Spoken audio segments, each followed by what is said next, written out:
who in the world thinks the Colts would want to take that circus on as they get ready to head into a playoff run? Or New England. You can tell me, he's handled, Belichick's handled Randy Moss. He's handled stuff like that. He hasn't handled this.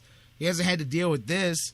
I'm just saying, I can't see a team wanting to bring him on. The mess that would come with that, because you are very clearly making a blatant football decision, 100% ruled by football at that point. I think there's a lot of thought, but I'm amazed that he could just plain and simply be allowed to come back literally less than a month from now. I'm telling you, before we get to Thanksgiving, Ray Rice could be back on a football field somewhere, playing football somewhere. And I know somebody will sit here and tell me, well, he paid his price. I'm going to go back once again. There is no price to pay. It's a privilege to play in the NFL. It's a privilege to do what I'm doing. It's a privilege to do what I'm doing. And if I screw this up, or if I can't do it anymore, or if I do some egregious action that makes people no longer want to listen to what I've got to say because of some moral issue or a legal issue or whatever, then guess what? I screwed up my chance to sit here and talk to people every day for a living, and now I have to pay the price and go find something new to do. Ray Rice, you need to pay the price, and I don't know if it's forever. I guess I'm not that guy to judge and do that. I could, but I'm not going to do that today. But it shouldn't be this year, and we shouldn't even be having this conversation right now. Amazed, man, that he can be. He may, and this would take a little maneuvering, but he may get reinstated before Josh Gordon does. And all I'm saying is, I'm not saying it's right, but Josh Gordon is suspended for smoking pot. I'm just saying. Ray Rice, this was a bad discussion before everything blew up at the beginning of the season. Now, boy, put the black eye right back on the NFL. So there you go, man. All that matters is how you run with the football, brother. That's all that matters. Or how you throw with the football. Let me segue off of that. Since I'm in the ranting mood here before we go to the break, gotta love the Cleveland media here. You guys wonder why sometimes I have certain, listen, you guys know that I mentioned guys that I do have a lot of respect for. And then there's guys that I go, you know what, Cleveland, this is a joke. Cleveland deserves better. I get on the plain dealer sometimes, but I never give you guys sometimes a specific example and why I think there's problems. It's not, when I have an issue, it's not because I have a different opinion than somebody else. That's different. I love that. That's the greatness of this whole genre of what we do. No, but there's so much disingenuousness. And Johnny Manziel brings it out in these local media honks more. Of course, my girl Mary Kay. Everybody knows how much I love reading Mary Kay Cabot's stuff. Okay, I'm not a big, giant media magnet. I am not a big, giant media outlet. So I don't talk to millions of people. But I can tell you that since Sunday, I've easily personally interacted with at least 200 different sports fans, personal conversations, interactions, etc., and so forth about the Browns. And I can tell you that on my end, the percentage of people who said anything about changing the quarterback was about 10%. Maybe I got about 22 different people who even mentioned it, let alone were really strong against it.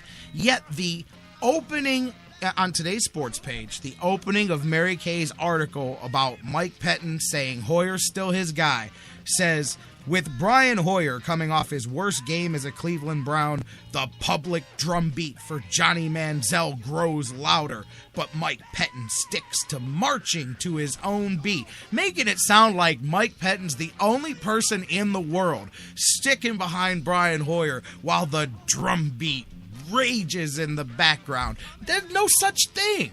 There's no such drumbeat. I'm just telling you now, if you think that Manziel wouldn't have got his ass kicked by the Jaguars every bit as much as Hoyer did the other day, then you need to hang out with Josh Gordon and get him suspended again, because you're nuts. You're just nuts. I mean, you guys know where I'm at. I think Manziel's got some possibility. We'll see what happens. But it's the phrasing of it. The public drumbeat is raging, you know. Mike Pettin, that lone bastion standing behind Hoyer. And then they back it up with Bill Livingston's editorial today, all about giving Johnny Manziel the start. Time for Johnny to get the football with a capital F because, you know, his name's Johnny Football. And here's where the disingenuousness comes in. I'm all about different opinions. Oh, I'd love to do Hoyer Manziel all day long with somebody. It's fun. You go back and forth and you got great points and you have great discourse and conversation. But here's some disingenuousness. Here is some disingenuousness right here. Bill Livingston will ride that Manziel train to the ground because the Plain Dealer allowed him to run a series of articles promoting his good buddy down in Texas book about Manziel mania and Texas A&M and all of that. We turned Bill Livingston's editorials into a sales plug for some guy's Johnny Manziel book because he's good friends with Bill Livingston. Let's talk about disingenuousness now. Let's talk about who's serving their own agenda here. And so that is the problem that I have with stuff like that. I have a problem. Hey, even I thought, you know what, from time to time it's a good change of pace thing, but no, I disagree with you. And I disagree with, listen to the media. Okay, hey, I guess I'm the only person in town said Johnny Manziel shouldn't be playing. You're right. Hey, don't worry about it, man. In 2 weeks, Hoyer Mania will be over, and I'm sure Johnny Manziel fever will be running wild. Or not. If you guys believe that, you got another thing coming. People are gonna be rudely surprised. Anyways, I expect Brian Hoyer to bounce back this week, shut everybody's mouth, and then we'll just go back to going, oh, well, we got to wait for the next bad game before we can ride the Manziel train. But at least some of you ride the Manziel train because you bought his shirt, not because you want somebody to buy your book or your friend's book or somebody else's agenda. That's what happens in a one newspaper town, my friends. We're going to take a break. I'm done with that. Let's feel good. Feeling like James Brown got that feeling like the baseball. Let's switch it to the World Series. Tonight it kicks off. Jeff Gorman from Indians101.com in the house. Next, let's talk a little fall classic. The Royals and the Giants. We'll preview it next with Jeff Gorman. Don't forget, Dr. Football still coming. Doug Plagens from the Monsters and more. We have just begun today's Sports Fix. Baby, baby, baby, baby, baby, baby, I'm on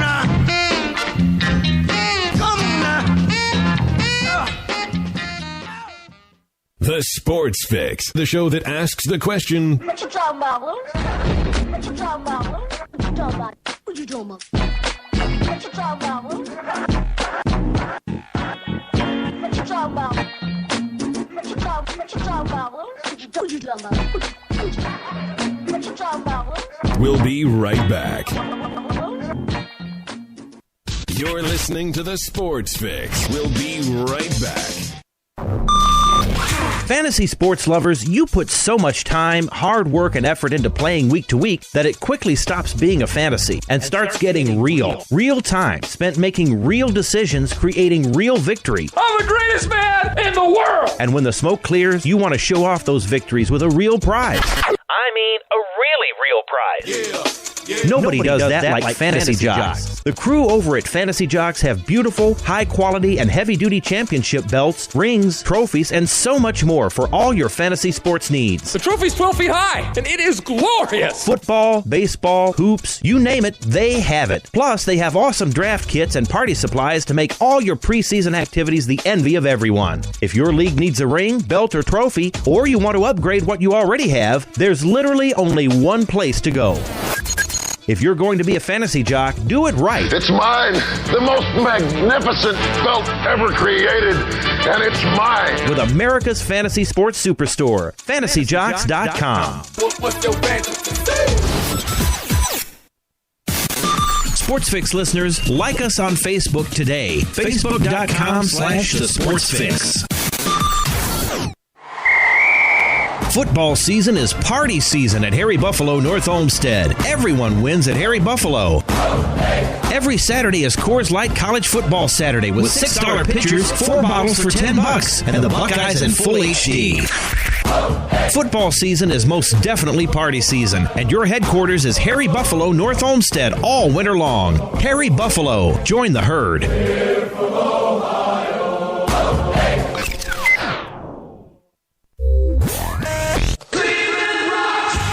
guiding the best moments, players, and media members in Cleveland sports history. He won it! Milo hit a three-pointer on the sideline! In-depth personal interviews with some of the top names in Cleveland sports fill the pages of this incredible book. Here's a must-have book for every Cleveland sports fan. Available now at Amazon.com. Get your copy today. Hello, Cleveland. This is WWE Hall of Famer Mick Foley, and you are listening to the Sports Fix. Yeah.